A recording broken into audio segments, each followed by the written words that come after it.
안녕하십니까, 엄윤웅입니다. 오늘은 알베올라 본이 많이 흡수되어 자연 탈락된 상악 좌측 견치의 임플란트와 함께 하이트와 위드스를 리페어하는 술식을 소개해 드리도록 하겠습니다. 보시는 바와 같이 좌측 CT에 있어서 캐나인이 거의 다 분리된 상태로 알베올라 본의 월이 다 녹아 있는 상태죠. 이를 우측 사진과 같이 발치된 상태 후 임플란트 식립하고 라비알의 월과 디펙트를 몰더블 덴틴 파우더로 리페어하는 경우가 되겠습니다. 자연 탈락되고 약 2개월이 넘은 상태로 보입니다. 그래서 클래스 2 볼륨 디펙트로 보이고 라비알 쪽에는 함몰된 부위가 보입니다. 그래서 이 부위를 리페어하기 위해서 서지컬 어프로치를 할 경우 버티컬 릴리징 인시전 라인은 반드시 사운드한 본 위에 두어야 된다. 크레스탈 에어리아 정중앙 부위에 인시전을 가하게 됩니다. 플랩을 여는데 좌측 사진을 보시면 함몰된 부위에, 즉 알베올라 본이 녹은 부위를 보시면 굉장히 그래듈레이션이 두껍게 진지바에 붙어있는 모습을 볼 수가 있습니다.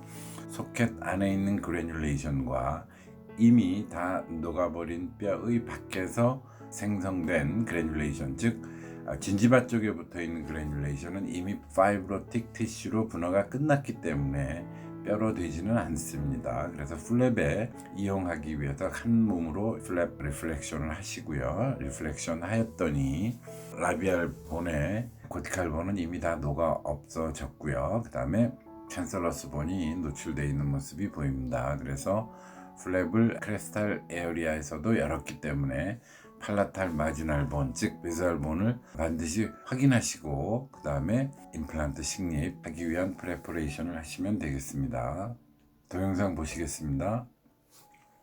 사운드한 본에 버티컬 릴리징 인시전 주시고요.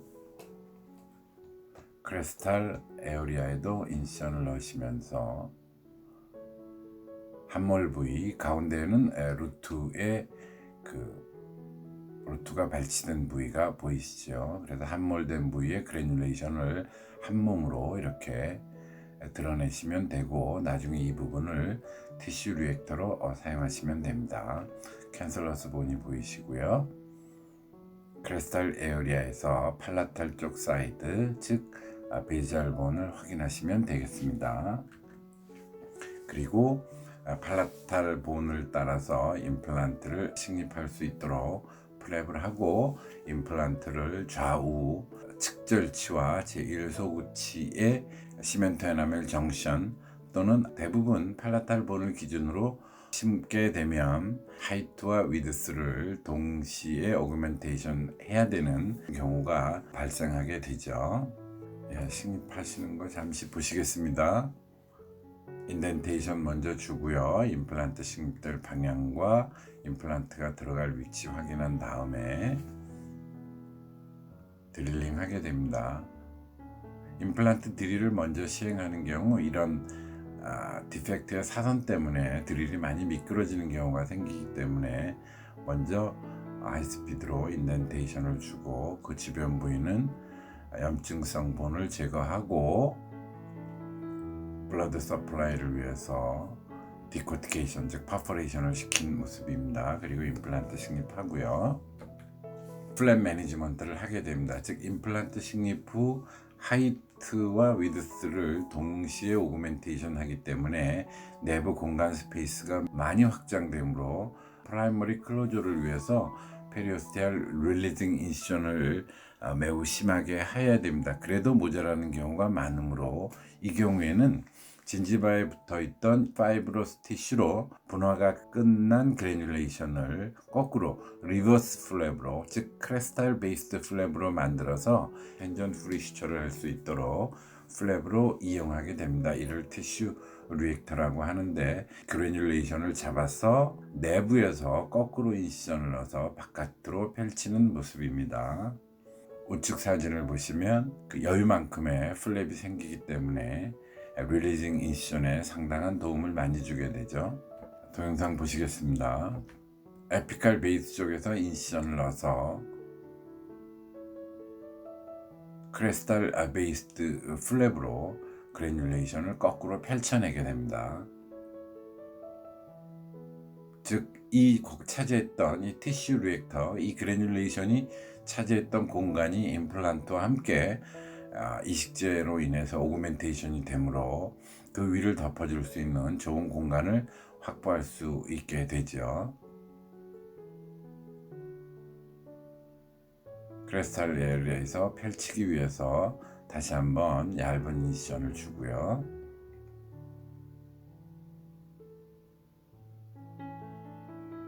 저 위에는, 가운데에는 루트가 발치된 부위에 그래듈레이션이 보입니다. 발치와 컨트랙션 되어 있는 모습이죠. 플랩을 좀 더 여유있게 릴리징 하고요. 펼쳐서 팔라탈 쪽으로 가게 되면 이만큼의 여유 있는 공간을 확보할 수 있게 됩니다. 플랩 매니지먼트를 한 후 알베올라 본 프로퍼 에어리아는 몰더블 덴틴 파우더 또는 여기에 BMP를 코팅한 덴틴 파우더를 라운드한 볼로 만들어서 올려놓고 손가락으로 누른 후 기구로 잘 몰딩해서 가운데 사진처럼 임플란트의 라비아를 감싸고요. 그 다음에 바깥쪽에는 월이 없어졌으므로 월을 만들어주기 위해서 루트 블록을 사용해서 저렇게 월을 덮어주게 됩니다. 동영상 보시겠습니다. 수화가 되고 나면 이렇게 플렉시블하고 잘 움직이게 되죠. 가운데 크랙 에어리아가 끊어졌네요. 먼저 몰더블을 라운드하게 해서 옮긴 후 디펙트에 올려놓고 저렇게 손가락으로 베이살본 쪽으로, 팔라탈 쪽으로 눌러주게 되면 잘 들러붙고 또 블러드도 잘 흡수하게 되게 됩니다. 그래서 이때 기구로 마지날 부분을 몰딩하시면 움직이지 않고 좋은 모습으로 어그멘테이션을 할 수 있게 됩니다. 그 다음에 라비알 월은 루트 블록으로 이렇게 리페어 해주시면 됩니다. 지금 보여드리는 모습은 리페어와 동시에 웨터빌리티, 즉 환자의 피를 잘 흡수해서 지금 젖어들고 있는 게 보이시죠? 마진에 잘 젖어들게 됨으로써 덴틴 파우더 위에 접착제 역할을 하기 때문에 잘 붙어 있게 되고 모양도 형성해서 따로 고정할 필요가 없다는 내용입니다. 그리고 시초를 하게 됐습니다. 가운데 보시면 저희가 만들었던 티슈 리액터, 즉 진지바 내부에 있던 그래듈레이션이 펼쳐졌기 때문에 지금 이 부위에 이만큼의 여유가 생겨 있습니다. 프라이머리 클로저를 하지 않아도 이 티슈 리액터의 작용으로 충분히 커버가 되고 있는 거죠. 크리스탈 에어리의 중요한 부위 시초, 벌어졌던 부위 버티칼 릴리징 인시전을 한 곳만 해놓으면 나머지는 사운드한 본 위에서 어댑테이션이 되기 때문에 굳이 시초할 이유는 없겠습니다. 그 다음에 이 부위가 루트가 있다가 탈락된 부위가 되겠죠. 이미 컨트랙션에 의해서 그래듈레이션은 형성됐지만 아직 완전해 보이진 않습니다. 동영상 보시겠습니다. 티슈 리액터 펼친 부분을 거꾸로 해서 팔라탈 쪽으로 가지고 간 후에 시처를 하는데 이때 그래듈레이션에는 바늘이 들어가면 안 됩니다.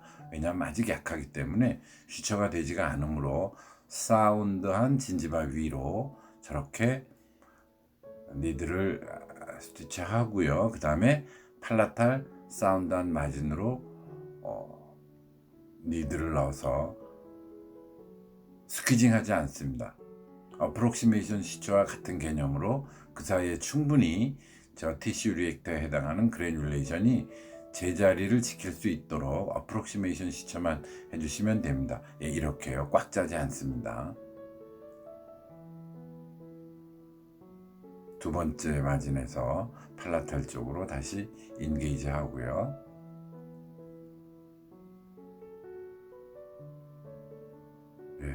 어프록시메이션 시초를 해줍니다. 티슈 리액터가 충분히 이때 피게 하는 플랩 역할을 하게 됩니다. 단지 거기에 니들이 들어가서는 안 된다는 뜻이죠. 그 다음에 버티칼 릴리징 인시전 한 부위만 추가로 시초해 주시면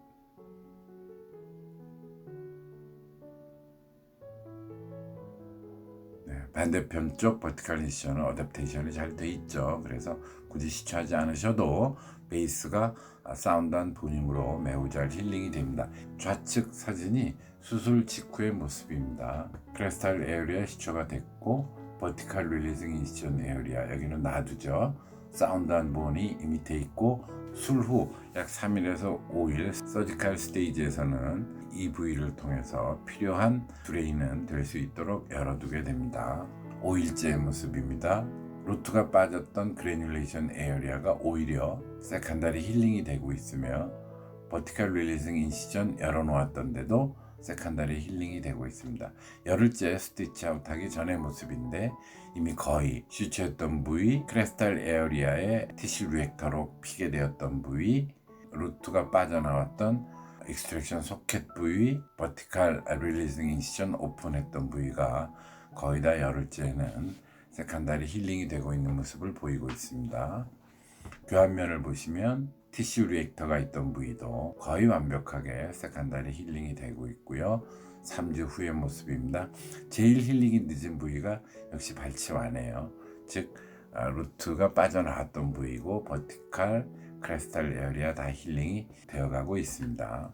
그래서 7개월 후의 모습을 보시면 처음 수술했을 때보다 위드스가 상당히 증가한 모습을 볼 수 있고 라비알 쪽 함몰되었던 부위도 많이 회복된 것을 볼 수 있습니다. 그래서 수술 후 7개월의 모습입니다. CT상의 팔로업을 보면 환자가 자연 탈락되기 전에 거의 알베올라 본과 분리된 모습이고요. 자연 탈락된 후 환자의 얘기에 의하면 한 2개월 정도 된 것 같습니다.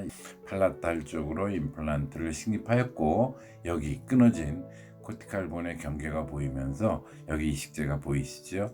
내부에는 몰더블 덴틴 파우더가 들어갔고 바깥쪽의 월은 루트 덴틴 블록으로 커버해서 월과 알베올라 본을 다 리페어 했는데 약 6개월 후의 모습을 보시면 코티칼 본의 경계 부위가 사라지고 새로운 코티칼 본을 연이어서 이렇게 형성하는 모습이 보이시죠?